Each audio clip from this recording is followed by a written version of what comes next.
పార్టీలు ఇటు Congress party, BRS party 2 versions వినపడుతున్నాయి. ఒకటి ఈటెల రాజేందర్ గారు కేసీఆర్ గారిని కాపాడే ప్రయత్నం చేస్తున్నారు అని కాంగ్రెస్ పార్టీ వాళ్ళు అంటుంటే, బండి సంజయ్ గారి వ్యాఖ్యల మీద బీఆర్ఎస్ పార్టీ రేవంత్ రెడ్డి గారి ప్రభుత్వాన్ని, రేవంత్ రెడ్డిని కాపాడే ప్రయత్నం బండి సంజయ్ గారు చేస్తున్నారు అని.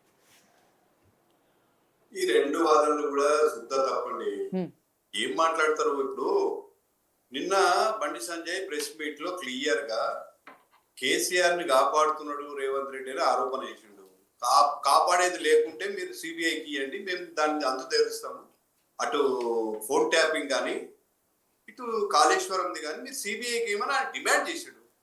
మీరు అది పక్కకు పెట్టి మళ్ళీ ఆయన కాపాడుతున్నాడు, ఏం అర్థం ఉంది చెప్పండి? బీఆర్ఎస్ వాళ్ళు మాట్లాడేదేమో మాకు ఆయనకు కాంగ్రెస్ కు బండి సంజయ్కి సంబంధం అని అంటారు, ఈటల రాజేందర్ కు కేసీఆర్ కు సంబంధం అని అంటారు. అసలు దీనికి అర్థమే ఉందా చెప్పండి? ఈటల రాజేందర్ నేను ఇందాకే చెప్పినట్టుగా అసలు ఏం అవసరము కేసీఆర్ ని కాపాడాల్సిన అవసరం? ఆయన బాధ్యత ఎంతవరకు అది చెప్పిండు. నేను శ్రావణ్ గారికి కూడా చెప్తున్నా, ఇప్పుడు ఆయన ఆర్థిక మంత్రిగా ఉన్నాడు.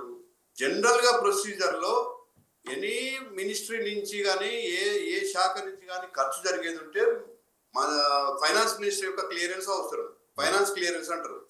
అది ఈ కాళేశ్వరం విషయంలో దాన్ని బైపాస్ చేశారు. ఫైనాన్స్ మినిస్ట్రీని బైపాస్ చేసి సెపరేట్ కార్పొరేషన్ నిధులు వాళ్ళే తెచ్చుకొని దాని మీద ఆడిటింగ్ వ్యవస్థ కూడా వాళ్ళే పెట్టుకొని సపరేట్, అసలు ఈయనకు సంబంధమే లేదు. కాబట్టి ఓన్లీ తుమ్మిడిహట్టి నుంచి ప్రాజెక్ట్ కాళేశ్వరంలో కట్టడానికి మార్చాలనేటువంటి విషయంలో మాత్రం ఒక ఉపసంఘం వేశారు. దాంట్లో నేను సభ్యుడిని, తర్వాత తుమ్మల నాగేశ్వరరావు గారి సభ్యులు, హరీష్ రావు గారి సభ్యులు అని వారు చెప్పారు. అది ఆ రోజు మంత్రివర్గంలో చర్చ జరిగింది, మంత్రివర్గంలో నిర్ణయం జరిగిందని చెప్పారు. మీరు కాంగ్రెస్ వాళ్ళు నిజంగానే మీకు చిత్తశుద్ధి ఉంటే ఈ ఉత్త ఆరోపణలు ఎందుకు? ఆ రోజు మినిట్స్ బయట పెట్టండి. ఇప్పుడు అది ఆషామాషి కాదు కదా. ఒక చిన్న బోర్డ్ ఆఫ్ డైరెక్టర్స్ కూర్చుంటేనే ఒక మినిట్స్ రికార్డ్ అయితే దాని కింద సెక్రటరీయో లేకుంటే ఆ చైర్మన్ సంతకం పెడితే ఇనిషియల్ ఇస్తారు. ఇక్కడ చీఫ్ సెక్రటరీ ఉంటాడు, చీఫ్ సెక్రటరీ ఆధ్వర్యంలో జరిగే సమావేశము బయట పెట్టండి. మినిస్ట్రీలో చర్చకు వచ్చిందా లేదా? వస్తే వచ్చిందనే చెప్పాలి కదండి. ఇవాళ ఆయన బీజేపీలో ఉండడని, కేసీఆర్ కు దూరం అయిందని, ఆనాటి జరిగినటువంటి విషయాలను తప్పుదారి పట్టించలేడు కదా. కాబట్టి ఇక్కడ ఈటల రాజేందర్ని దోషం చేసే ప్రయత్నం చేయాల్సిన అవసరమే లేదు. ఎందుకంటే ఒకవేళ ప్రభుత్వ నిర్ణయమే అయితే ప్రభుత్వం మొత్తాన్ని దోషి చేసి ప్రభుత్వం మొత్తంలో ఉన్న వాళ్ళందరినీ లోపలేస్తారా అండి? ఎక్కడ చరిత్రలో జరిగిందా? నాకు చెప్పండి. ప్రభుత్వం అనేక నిర్ణయాలు చేస్తూ ఉంటది.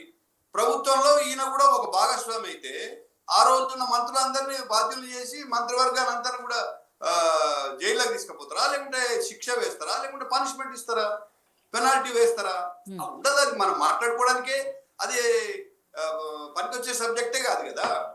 అయితే నేను ఇందాక చెప్పినట్టుగా జరిగిన నిర్ణయాలలో తరువాత అమలు చేసే దాంట్లో ఎక్కడ అవకతవకలు జరిగినాయి, ఎక్కడ పొరపాటు జరిగింది, ఇంజనీర్లు చెప్పింది కేసీఆర్ వినలేదా, కేసీఆర్ చెప్పింది ఇంజనీర్ వినలేదా, లేకుంటే వీళ్ళిద్దరూ చెప్పింది కాంట్రాక్టర్ వినలేదా, లేకుంటే నాణ్యతలో ఎక్కడైనా వాళ్ళు కాంప్రమైజ్ అయ్యి డబ్బులు మిగిలించుకోవడం కోసము నాణ్యత లేకుండా కట్టారనే విషయాన్ని తేల్చడం కోసం కమిషన్.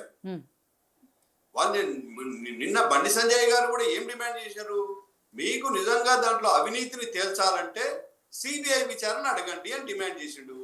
అంటే కాంగ్రెస్ పార్టీ కాపాడుతుంది కేసీఆర్ అని ఆయన ఆరోపణ చేసిండు క్లియర్ గా. ఇప్పుడున్న ప్యానెల్లో ఉన్న మిత్రుడు అంటాడు, ఆయన మిత్రుడు రేవంత్ రెడ్డికి అరే మీ మీద ఆరోపణ చేస్తే కాళేశ్వరంలో ఎవరైతే బాధ్యులు ఉన్నారో వాళ్ళ మీద చర్య తీసుకోవాలని ఆయన డిమాండ్ చేస్తూ ఉంటే అది కాంగ్రెస్ చేయడం లేదు, దానికి చిత్తశుద్ధి లేదని ఒకవైపు ఆయన ఆరోపణలు చేస్తుంటే మీరు మళ్ళీ అంటగడతారు మాకు అక్రమ సంబంధం.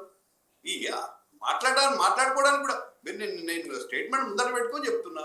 నిన్న క్లియర్ గా ఆయన చేసిందే రేవంత్ రెడ్డి కేసీఆర్ ని కాపాడుతున్నాడు, అందుకే సిబిఐకి ఇవ్వలేదు. ఎన్నికల సమయంలో రాహుల్ గాంధీ స్వయంగా సిబిఐ ఎంక్వైరీ జరగాల, దీంట్లో 1,00,000 కోట్ల అవినీతి జరిగిందని డిమాండ్ చేసిండు.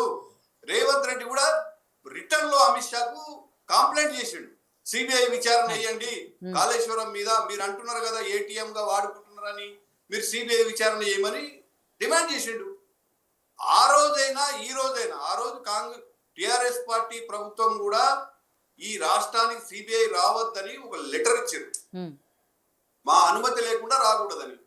అక్కడ కేంద్ర రాష్ట్ర ప్రభుత్వాల మధ్య ఉన్నటువంటి నిబంధనల కారణంగా సిబిఐ డైరెక్ట్ గా ఇక్కడికి రాదు. ఎప్పుడు వస్తుంది?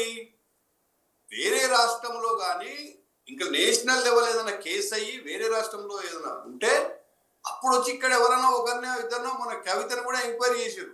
ఢిల్లీలో కేసు అయింది కాబట్టి లిక్కర్ కేసు, ఆ కేసులో కవిత పాత్ర ఉందని అనుకుంటే అక్కడ కేసు అయింది కాబట్టి సిబిఐ వచ్చింది, రాలేదా?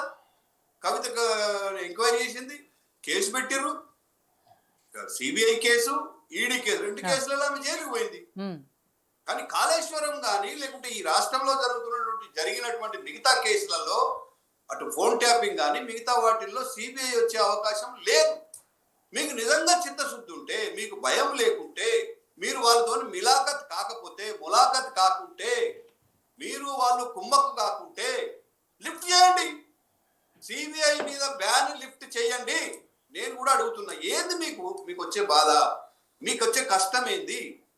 మీరు ఇలా ప్రజాపాలన అంటున్నారు, సచ్చీలంగా రాముడి ఇంటి పక్క ఇల్లు మాదే అంటున్నారు, అది సత్యహరిచంద్రుడి ఇంటి పక్క ఇల్లు మాదే, ఆయనే మాకు ఆదర్శం అంటున్నారు. చేయండి, లిఫ్ట్ చేయండి, రైట్, సిబిఐ రావడానికి అనుమతించండి, తేలుస్తాం. అదే నిన్న బండి సంజయ్ చెప్పిండు. ఉమ్, ఈటల రాజేందర్ కూడా పదే చెప్పిండు, కర్త కర్మ అన్ని కేసీఆర్, దీనికి బాధ్యుడే కేసీఆర్, ఉమ్, చర్య తీసుకోవాలా, కమిషన్ రిపోర్ట్ బయట పెట్టాలని డిమాండ్ చేసిండు. ఇంకేముంది చెప్పండి. రైట్.